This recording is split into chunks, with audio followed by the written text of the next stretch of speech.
again, tapping into a lot of the deep expertise that Trustero has to help us do that.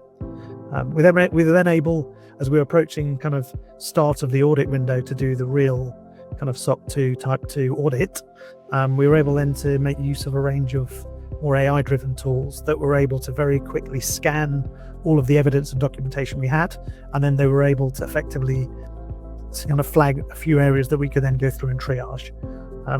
And then we started the audit window 6 months ago. We've just finished. Yeah, it's always very difficult going into an audit period because there's lots of unknowns.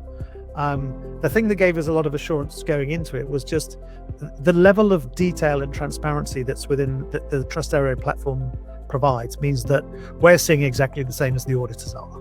And it's very easy to interrogate all the way from policy into controls and evidence. And therefore it would have been a surprise had there been things that were missing.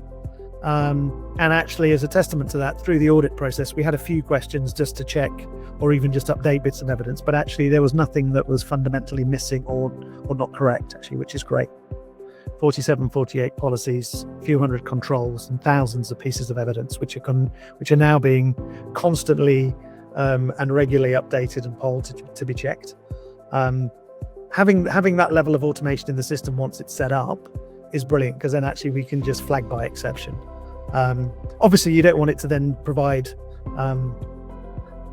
kind of a false sense of security that everything's running okay, but actually it just gives a level of assurance that the policies and the controls that we do have in place are being monitored and checked.